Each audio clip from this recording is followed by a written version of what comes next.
July 13th is a somber and a thought-provoking anniversary because it marks the outbreak of the worst civil and racial disturbances in American history back in 1863 during what was then called Draft Week in Manhattan. The riots went on for 4 days. The government had to send in both militia and regular troops, some brought back from the Battle of Gettysburg, to control it. And it shows us the complexity and the murkiness of history. There were several causes for the riots, and some of them you might be able to muster some sympathy for the motivation, if not for the action. For instance, this is the first real conscription in American history. Conscription seemed to run very much against the free, even libertarian grain of American government.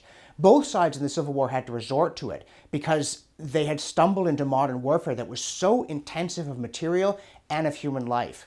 And in the Confederacy, as in the Union, there wasn't just intellectual resistance or passive resistance, there was violent resistance to conscription. And it was worse in the North because of the fact that the first effective conscription law contained a clause that wealthy people could hire a substitute for around $300, which in today's money might be perhaps $10,000. This seemed desperately unfair, that the poor would be killed and the rich could buy their way out. And the riots in New York City were in part an expression of class anger. But they were also an expression of something a whole lot darker: bigotry. Yes, the North was fighting the Civil War in some cosmic sense to free the slaves, even if that wasn't why most Northerners supported the war or were willing to fight it. It was the fundamental cause of the war, and it was inevitable that if the South won, the slaves would stay slaves, and if the North won, they would be free. But there was enormous resentment. The Northerners were by no means committed to racial equality of any sort, let alone the kind that we would recognize today. And there was also a feeling, the Emancipation Proclamation having been recently issued, that freed blacks would compete with whites for jobs.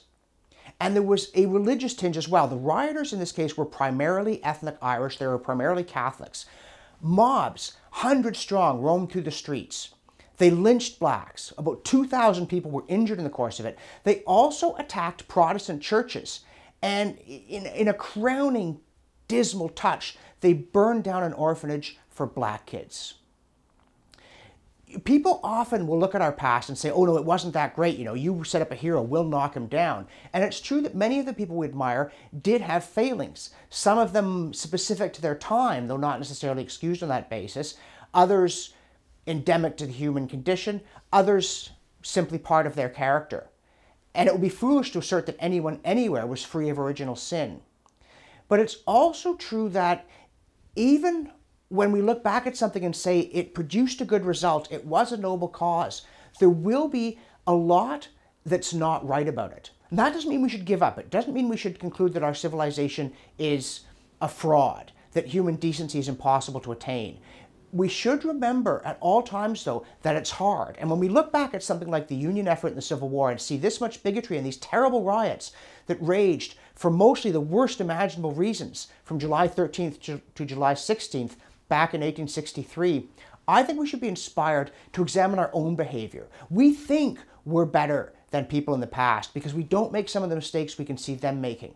But what would posterity or even the past think about some of the things that we do? It shouldn't discourage us from trying, but it should keep us humble when we contemplate things like these horrifying draft riots that took place in July of 1863 in New York City.